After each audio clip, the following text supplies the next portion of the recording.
everyone, I'm Arlene Dickinson. Thanks for joining me on my podcast. It's no secret that small business is a big deal for TELUS. Earlier this year, TELUS helped make things better for small businesses through their pledge to stand with owners.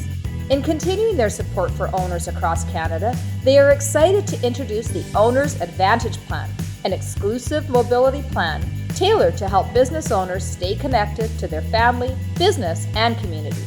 The Owner's Advantage Plan offers a wide variety of benefits designed to provide greater value and more flexibility than ever before, including yearly device upgrades, endless data, same-day device repair, and access to on-demand virtual healthcare, all on the world's fastest mobile network in the world. Visit TELUS.com/ownersadvantage. Hello everyone, and welcome to this week's episode of Reinvention. Today, Arlene chats to Ryan Holmes, chairman and founder of Hootsuite. Long before the world of social media, Ryan found himself transitioning in and out of many careers. Crediting his mom for sparking the entrepreneur in him, Ryan started washing the windows of her business as a child before moving on to neighboring ones to make some extra cash. In high school, he opened a paintball field, which he operated while in university. It did tremendously well, until he dropped out of his last year in business school and started a pizza restaurant. Unfazed by two back-to-back reinventions, Ryan left the restaurant business to pursue his passion for technology. Chasing his core purpose resulted in founding his own digital media agency, which gave birth to Hootsuite, one of the world's most popular social media management platforms today.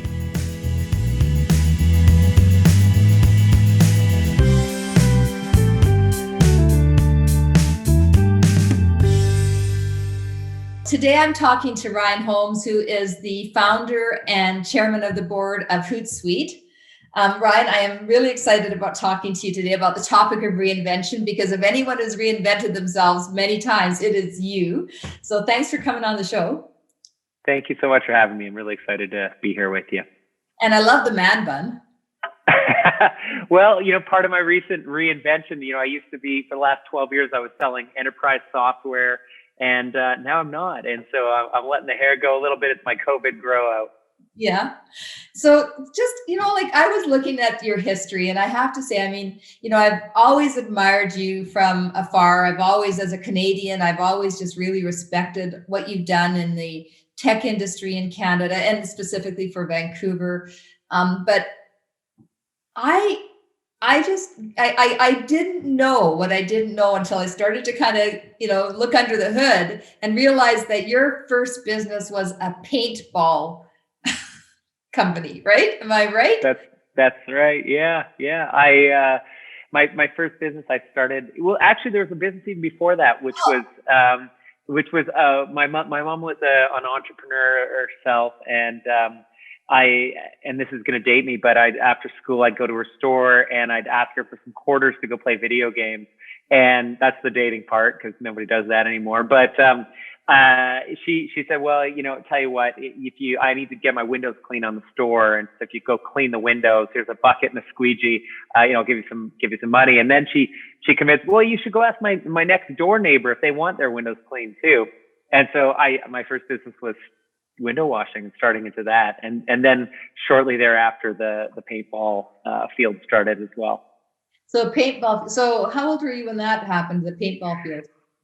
So I was 16. So I was probably kind of 13, 14 with the windows, and then 16 with the paintball field. I did it through high school. Talk about the best, high school job any high schooler could do. Incredible experience, but you learn so much running your own business and wearing lots of hats. So a small business was just a great training ground for me. And I guess most kids at 16 years old are thinking about cars and girls and stereos, or boys and stereos, whatever they're thinking about. They're thinking about their love life, and they're thinking about anything but starting a business. They might start a little business, but they're not starting a paintball field, which is kind of out there. So was that the first spark of entrepreneur? You had the window washing thing, but was that the first spark of entrepreneurialism? Yeah, I think the startup costs on a window business are pretty low. But when I bought all of the paintball gear with my at that point life savings, and that was kind of a big commit, right? And doing that, it's a ton of work, but I think that's the thing that entrepreneurs love is that you work as hard as you want, but you get the upside on it. And whereas going and working for somebody else, you're effectively making them money and not yourself. And so that was an exciting kind of undertaking for me, and I really liked the idea that I could work harder and get more, and I did that. I did all the aspects of marketing, the operations, the staffing when we got to staffing, and public speaking, and it was a really fun business to do over the years. So you had that, and then you went from that into the pizza business. Well, I did the paintball company through high school and finished, and it ruined me for employment. I was having these great weekends where I would make as a young kid in the 90s, I'd make like thousands of dollars, and so I was trying to rack my brain on how to scale this. I went to business school, and I did 3 of the 4 years of business school, and I just felt like I wasn't getting the unlock that I was waiting for. And I'm an experiential learner, and I decided to drop out at that point. And my parents were supportive as they could be. I dropped out and started a pizza restaurant, which was a kind of a funny thing to do in 99 or 98, and did that for a couple of years. Again, another amazing learning experience, everything from marketing to staffing to operations. And at that point, kind of 1999, I started, I was very interested in computers through the years, and the internet started taking off, and I just looked at what I was doing, and it was a kind of a slow growth industry. And I thought, I have to go and really get into something that is a big wave. And this internet thing feels like a big wave. And so I kind of started dipping my toes in. And your pizza place was called Growlies. So I think that was the beginning of your creative naming of organizations too, right? It was called Growlies, and we had a big bear, like a grizzly bear mascot that was just ripping into a pizza, and it was a lot of, we had fun with the branding, but yeah, I love branding. I think branding is really important to as how a business connects with its customer, and it's been something that I focus a lot on through all of the businesses that I work on. So just tell me, when you talk about the fact you're 16, you start a business, you run that through high school, and then you said you went to business school, and it sounded very purposeful. And I think back at myself at that age, and I wasn't nearly as purposeful. I never, like, you wanted to unlock something and figure out something very specifically. And so was that always in you to be very purpose driven, that you did things because you really wanted to set the path for yourself, or how did you get into that?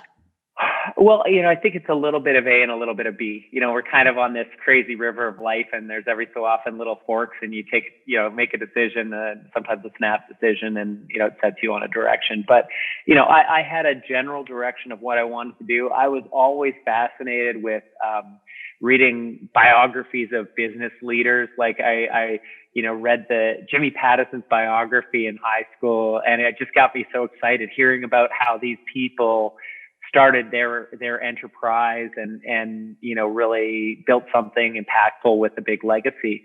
And for me at that point, looking at how do you model, what do you do? Like, they started with nothing. Okay, I've started with nothing relatively, and how do I do what they did? And so I think, reading biographies on people that have done it before was a really good way of thinking about that, and thinking about how I could get and how it could be possible to do something similar. And yeah, so somewhat purposeful, but also, I had one idea going into business school, and didn't really see what I thought I would see out of it, but that was just the unknown, right? And so exploring that, and then making a decision at that point that I decided to drop out, that I wanted to take a different path. And, that was a bit of the unknown too. Were you a curious child? Well, so this is, I actually don't think I've ever mentioned, this is probably a thing only my close friends know. So you get a tidbit here, but it's a little gruesome of a story, but I have a newborn baby and I think she loves getting into everything. She's very curious herself. But when I was about 4 years old, my parents were building a house and they had this portable concrete cement mixer, which has all of these, where this is going. So it has all of these gears and belts and pulleys, and it was running, and it's got safety guards on it, but these safety guards are built for full-grown adults, not little 4-year-olds. So my parents turned their back for a second, and I crawled underneath this moving machine and grabbed onto some of the works, and I actually cut off my little finger, which is sewn back on. And for those watching the video, you can see it's a little bit smaller. It's pygmy. But I think I exhibited a lot of maybe ridiculous curiosity at a young age, and I feel like I was always a pretty curious kid. I can't even imagine what your parents would have gone through. Now that you imagine, like I would have just been totally freaking out. They were mortified, and I think probably still feel a little bit guilty to this day. But I've overcome. And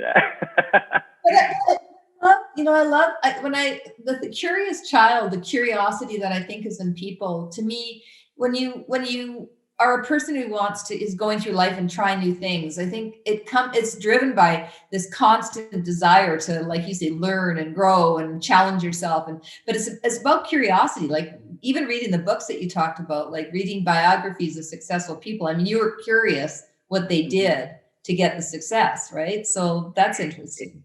It's one of the big things that I look for, recently with Hootsuite, managing a couple, over 1,000 people, especially as people get more established and more prosperous in their life and career, it's easy to let go of that intellectual curiosity. And I think it's so important. And so it was always a big part of interviews and discussions that I would have, especially with the executives that I was onboarding the company. Is like, are they still hungry? Are they still intellectually curious?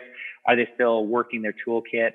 But I think that really applies to anybody, and especially around the kind of junction of reinvention. It's so important. Yeah, because you can't really they say that you can't be what you don't see. But I'm not so sure I agree with that, because where does innovation come from if it's not something you haven't seen? And so I'm not sure. I hear it a lot and I understand the idea behind it, which is, you have to demonstrate, like for women to be leaders, and so that other young girls can want to grow up to be leaders or to be astronauts or whatever they want. But at the same time, somebody has to be the first. And I think that's innovation, is it not? Mm-hmm. Yeah, I think so. I think that I would say that a large percentage of people can get away with like the modeling part of modeling what you see before and iterating on that. And then every so often there's somebody that comes along that's like just such an out of the park, unique thinker that reinvents everything.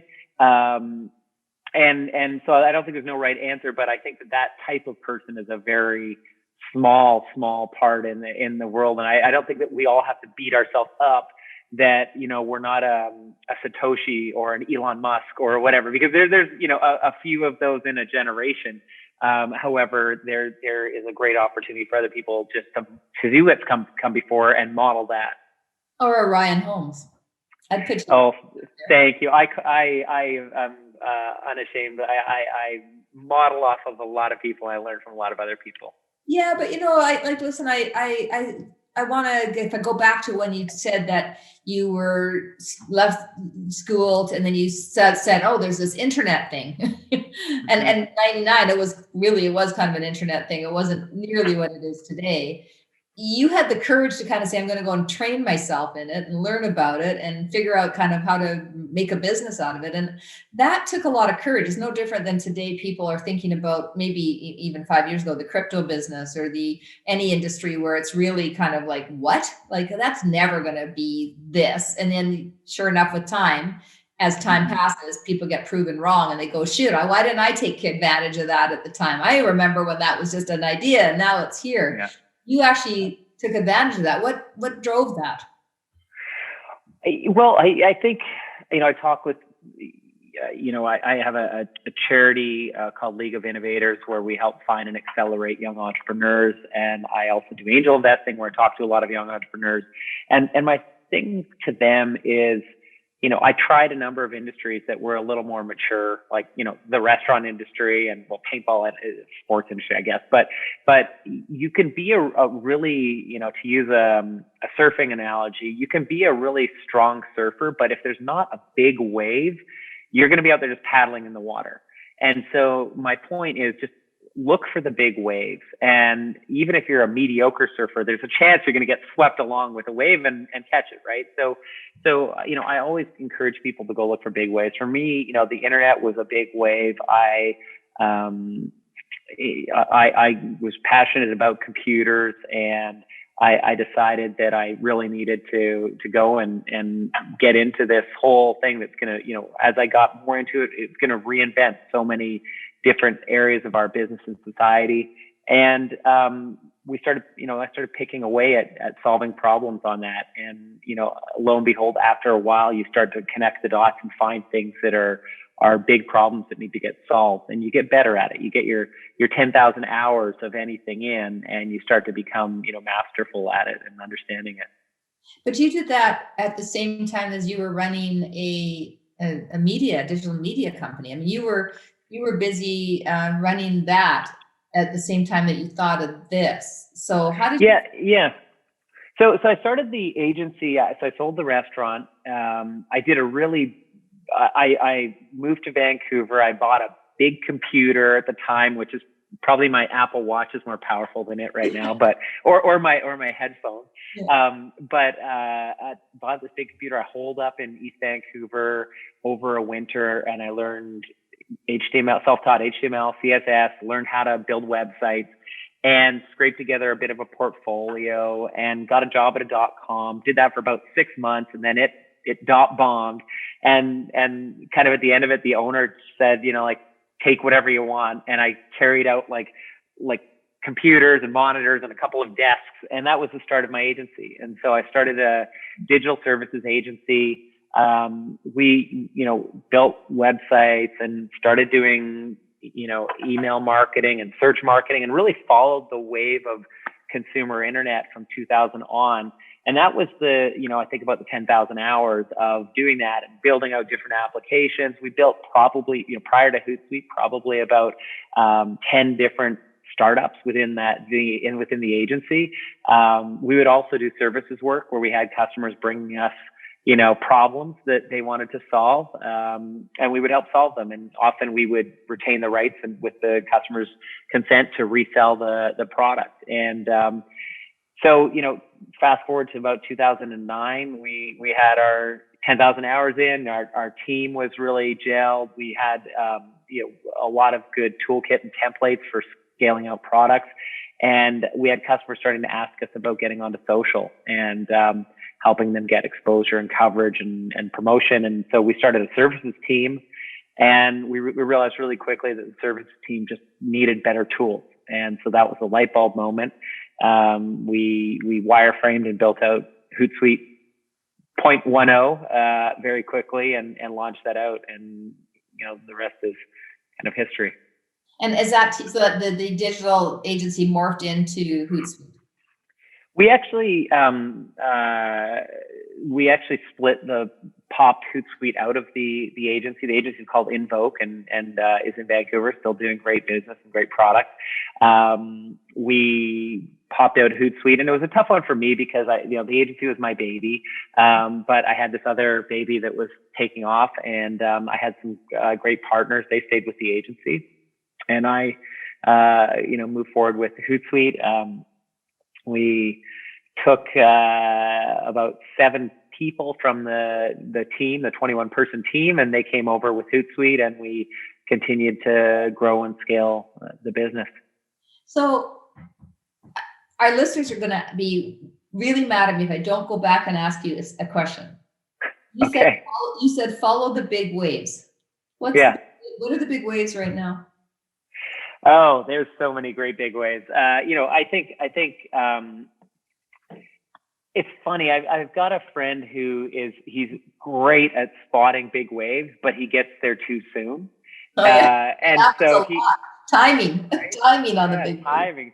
So he's out there, like, he's a good surfer, but he's out there paddling, and he's like, "Oh, I'm done. This sucks." And then and then the wave later.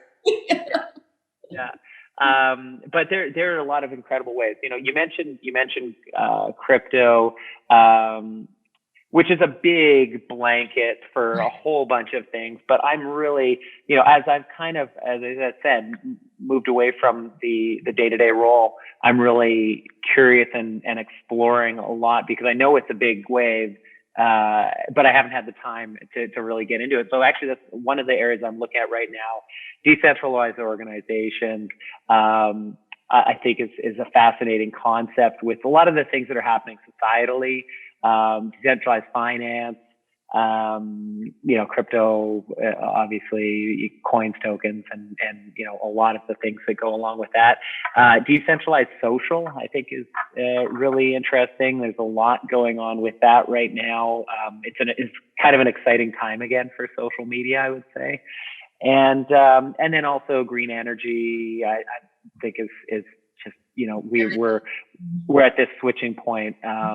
So we're at this is the most exciting time to be a human. We're at this, in my opinion, and in the history of humanity, I think this is the most exciting time. We're having a complete reinvention of our banking, financial, corporate structures, our energy supply and transportation.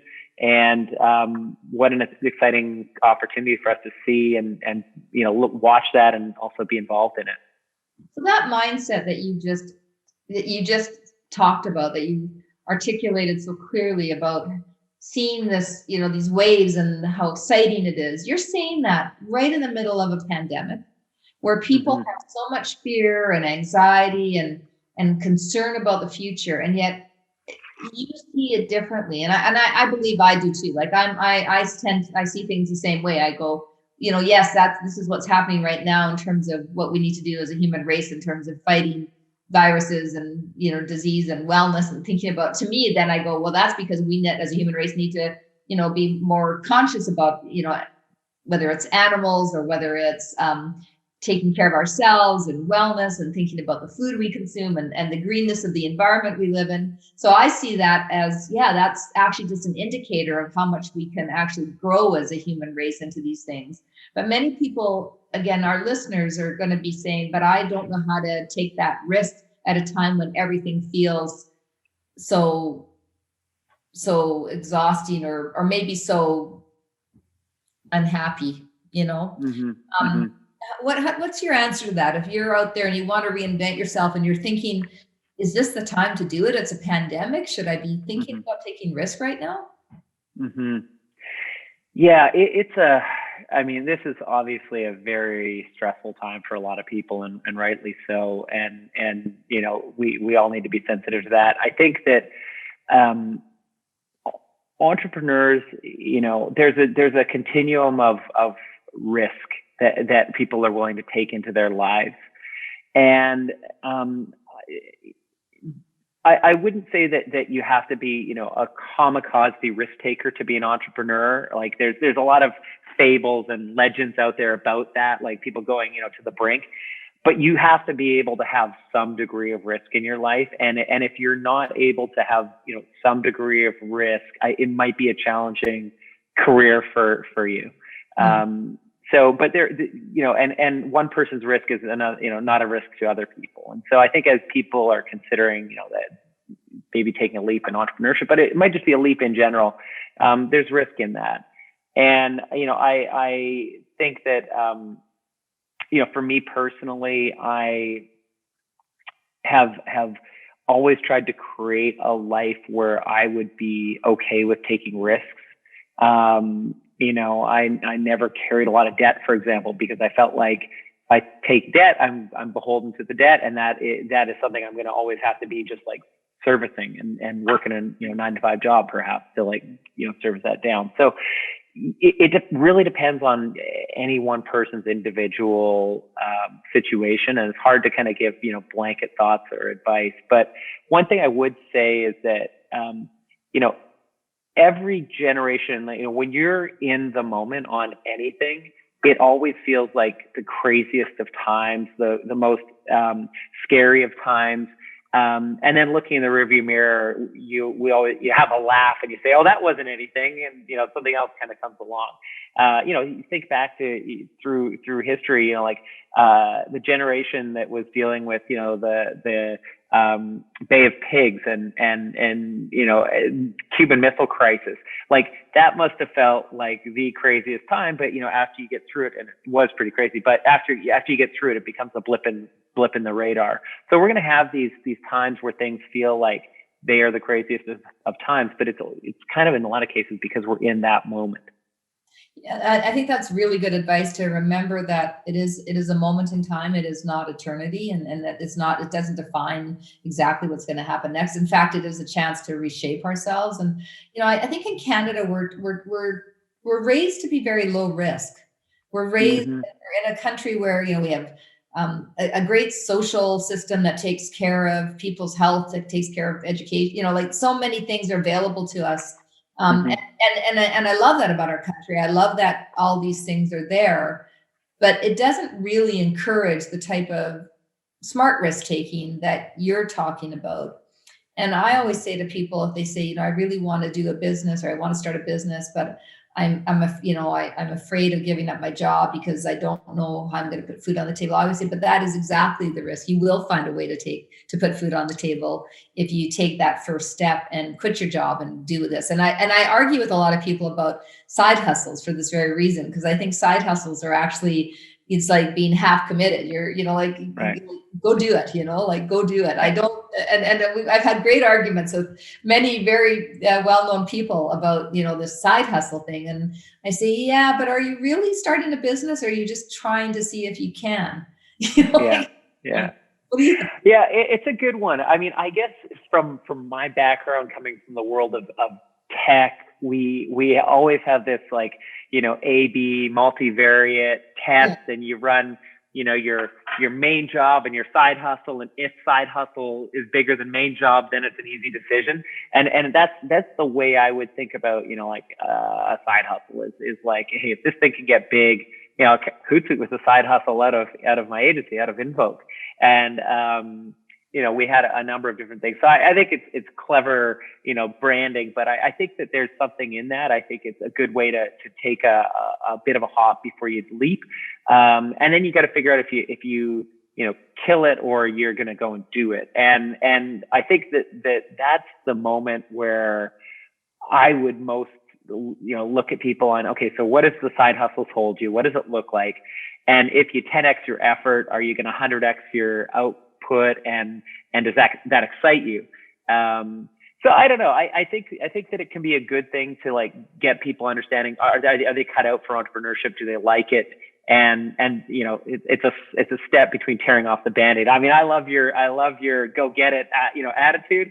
But I think that's daunting for a lot of people, and it gives them a crawl before they run option.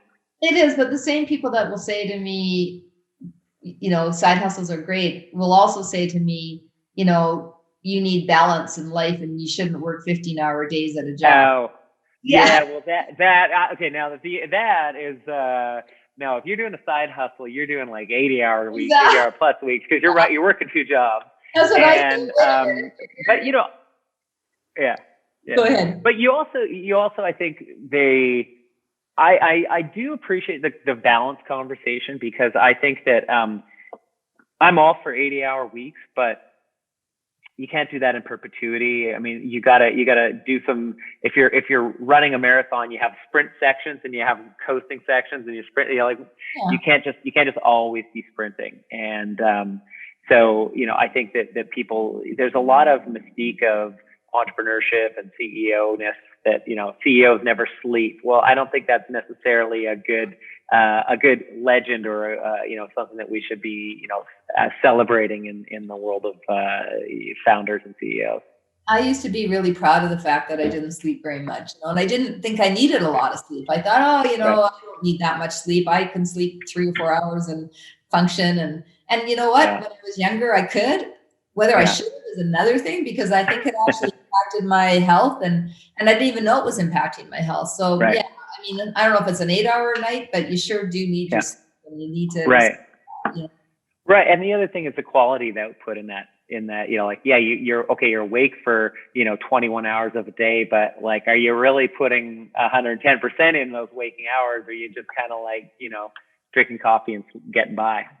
When you were on the paintball field, building that little business, did you ever think this? Did you ever say, I'm going to be this successful and do something in Canada that's never been done, build something that's never been built before, you probably employed thousands of people over the course of that time.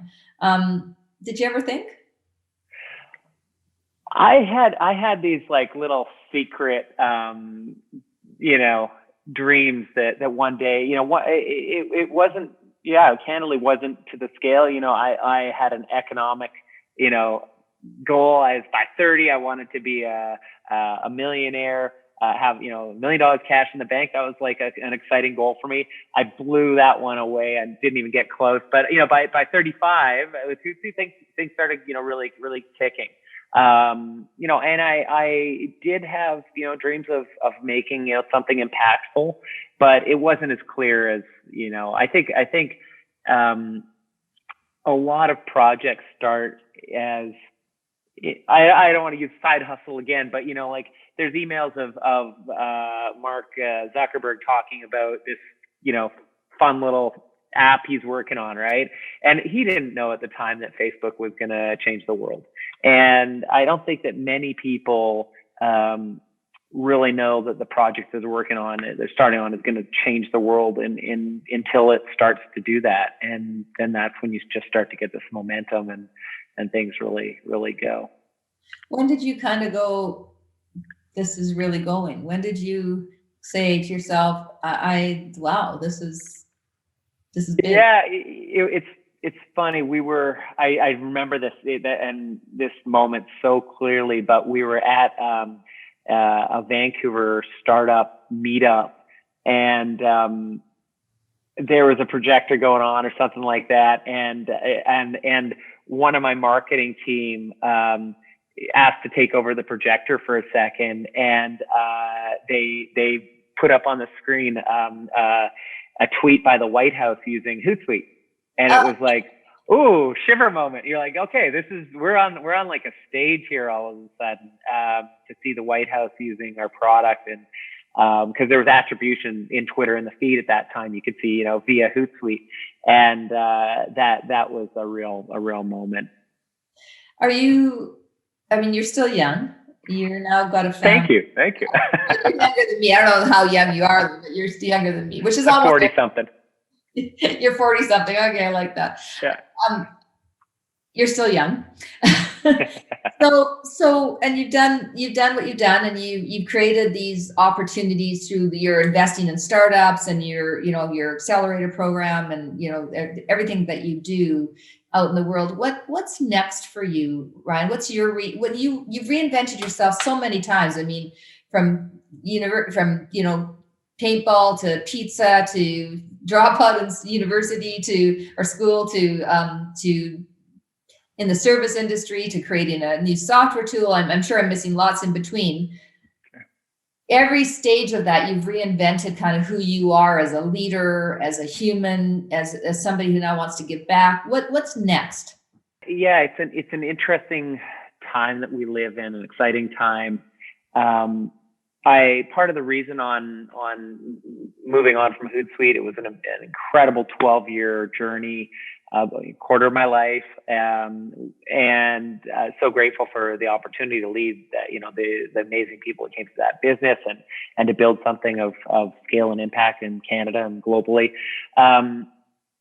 But part of the thinking as I was getting towards the next 4 years, I call them tours of duty, right? So if you think about 12 years is 4 tours of duty in the world of technology, which, as you know, ties to option programs and other stuff. And I was eyeing up my next tour of duty, and I just felt like with a new daughter and now another one on the way in a couple of months, I really wanted to enjoy that time. And so I'm now doing that. I'm working on my charity, League of Innovators, and I'm exploring, I'm doing some angel investing and then exploring the world of crypto. But I'm really trying not to fill my plate up, and it's really hard for somebody that loves to just get into things and roll up their sleeves. So and my wife talks with me about this. It's just like, you're going to get into something if you're not careful. So I'm trying to just keep that space a little bit for the next few years, and enjoy this time ahead with my daughters. But I'll be exploring, keeping up to speed on the waves that are coming up, and keeping my fingers on the pulse. So it sounds like it was a very easy decision to leave Hootsuite in some respects, because it was a personal decision. It was about reinventing yourself to take care of your life and what mattered in your life at this moment. Is that fair? Yeah, that's really fair. I as you know, like founding and leading a company is an all-consuming thing. You're always on. You roll over in the morning. You probably check your email to see if there's any fires that happen overnight, and same thing before you go to bed. I love that and wouldn't trade it. But also, from a personal perspective, I deliberately hadn't had kids and done that or had that experience, because I wanted to give, everything to this, opportunity that I was working on. And so, it was a very personal decision, and one that, felt right at the right time, and the right thing for the company and the right thing for myself. I really respect it, Ryan. It's not because I know people go, well, yeah, but you could. Of course, it helped, wouldn't it be hard to decide you're rich and you can do that? But anyone who's thinking that and listening to this, I want to say it is an incredibly difficult thing to let go of a company that you've raised and to let go of the reins of it, because you become so engaged with it. It's like an offshoot of you. And so it's very hard to give up the reins. It's not just, oh yeah, I'm going to go home. Yeah. It's like, can I do this? Oh yeah. There's so many things that come into it. And ego comes into play. You're an important CEO, and you've got, this big thing going on and whatever else. And you're giving that up. And now I'm the CEO of changing diapers, and that's a whole different thing. And so you really have to, have clarity that you're going to be comfortable with that, and then deal with it. And there's days where I wish I could, roll up my sleeves and get in there, but it's also, I'm okay with that for now. And there'll be a chapter where we get back to that. What are you learning about yourself right now? Oh, I'm learning so much. I'm in watching my daughter right now. There's a lot of learnings there. They just teach you so much, things you've forgotten, things about, I've mentioned the 10,000 hours, which we all know about, but seeing her put in her 10,000 hours on learning to walk, is a whole other thing. And the patience and positive attitude of face planting like 5-6 times a day and just getting up and having a little cry or a laugh or whatever. And then just like, okay, well, I got to learn how to walk. So I got to get back at it. And that kind of excitement in learning is really cool to see. And so, just thinking about learning and enjoying the process in anything that I'm taking on is a really big one.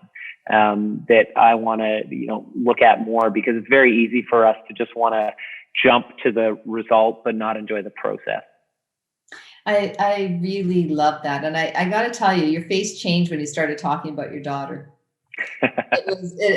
It's fascinating to me how we forget that it is, because, as I am older, and as you age, you do start to think about, life, and you start to think all these things they say to you as you're growing up, that, what you think about when you're in your last days on the earth aren't going to be, hey, how successful was I with money? You're going to think about your family and what mattered. And so there is something about an entrepreneur that you truly are born. I believe you're born to really do something in the world that's important.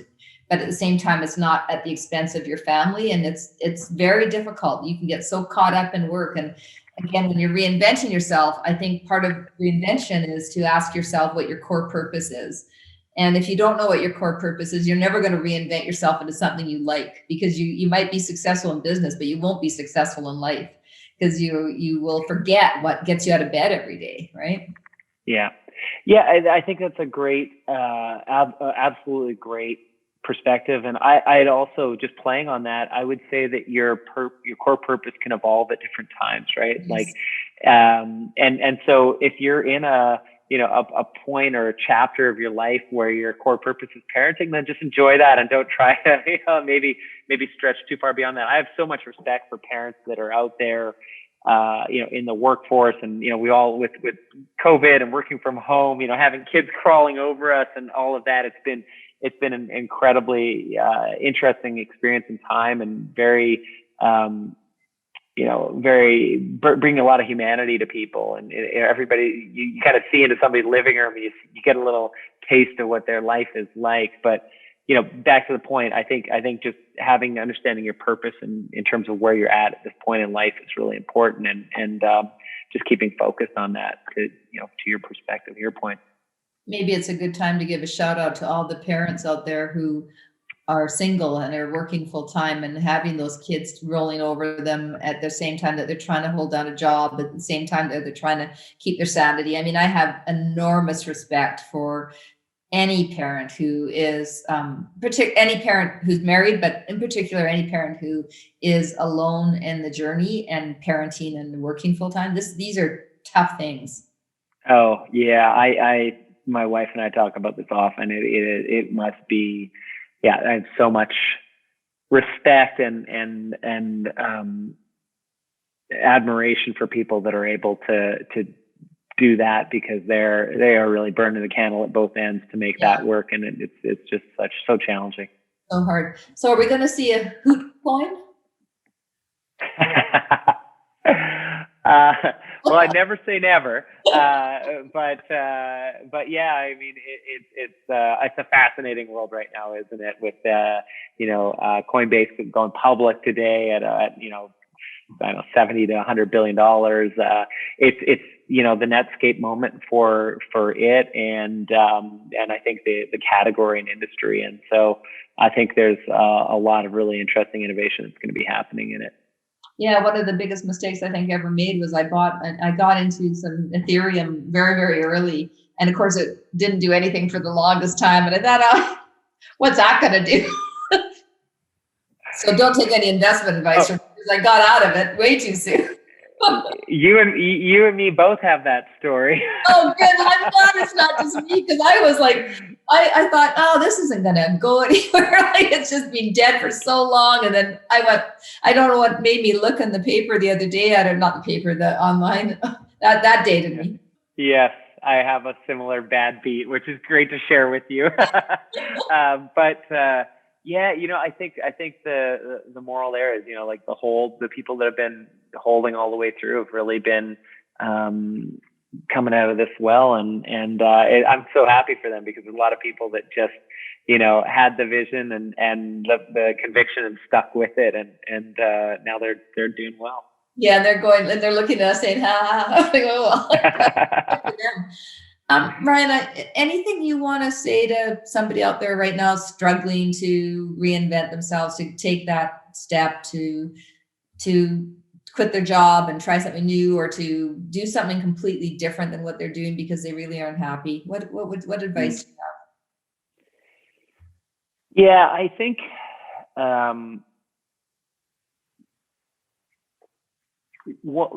again, it's. I think that happiness is so important in our lives, and if we're not happy, we really have to try to figure out how we change that, because stress is a killer, and lack of happiness gives you stress, and you're being in a spot where you're dreading getting out of bed. It is not good for you. I mean, we all have our days, or maybe a couple of weeks, or maybe a month. But if those months are stringing together, like, you really got to change it up. And it may not be going and becoming an entrepreneur. It might be going and supporting an entrepreneur. It might be getting into something early stage and taking a little bit, of a pay cut, but also getting some options in something that you think is really interesting.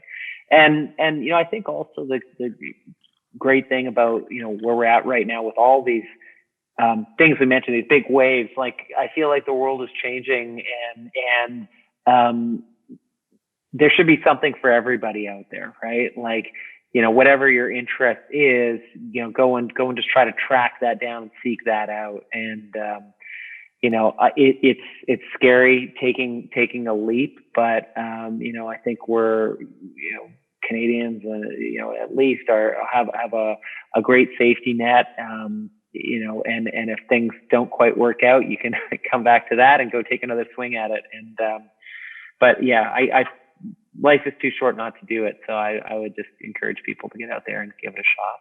No, that's great advice. First of all, I love talking to you. You're very measured in your comments, and you're kind of not measured in a controlled, like controlling what you're saying way, but thoughtful way. That's a better way to say it. You're very thoughtful. Thank you. And I appreciate that you are willing to share kind of the things that you believe in and talk about, and talk about them, because I think in today's world right now, people really need to hear from successful people, and people who have, listen, I've had lots of mistakes, and I've had lots of what I would call non-successes. And I still would tell you that my biggest thing that I wish I used to say that if somebody said to me, what do you wish you would have done differently in your life? And I always used to say, I wish I'd dreamt bigger. And now I want to abridge that and change that to, I wish I hadn't let other people's views of what I was capable of stop me from dreaming bigger. I dreamt big, but I listened to other people's voices telling me who did I think I was, or what made me believe I could. And I started to play that tape in my own head that I wasn't good enough, or able enough, or capable enough. I was dreaming up here, but I was telling myself I was only here. And so my advice to people is to remember, I was at a speech one day, and the fellow who was giving the speech said, to the people in the audience, raise your arms and hands as high as you possibly can. So everybody, of course, raised their hand up high, like really high, right? And then he said, okay, now I want you to raise them higher. And you know what, Ryan? Everybody found a way to raise them higher. And right. I think that's the lesson. We can always reach further. We can always do more. We can always dream bigger. And we shouldn't let anybody else stop us from doing that. Yeah, wonderful. I love that analogy. It's a great example. Yeah. So we'll raise our arms higher, and we're going to get into the Hoot coin, which is coming soon to a cryptocurrency near you. No, I'm starting. I don't think we're going to see that anytime soon, but hey, who knows? All right. Well, any final words at all? No, it was wonderful talking with you today. And yeah, it's great to be on. Yeah. Thanks, Ryan. Success is more accurately portrayed as waves than a linear progression. And as Ryan would explain it, success is attained by following big waves. Pairing his patience for process with the knowledge that measured risk will reap rewards is one of the reasons he was able to reinvent himself many times. Many have no issue in visualizing their dream life, but the reason why so many never get to the point of realizing it is the lack of motivation and discipline to make it happen. Surrounding yourself with like-minded individuals, ensuring you have the bandwidth to make it happen, and making small sacrifices is how you can achieve that end goal. just like Ryan did. Stay safe and stay human. Thanks for listening, everybody. This podcast is made possible by the great folks at Venture Communications. Thanks to our engineers, writers, producers, and all the folks who work really hard to bring you these great stories of reinventions each and every week.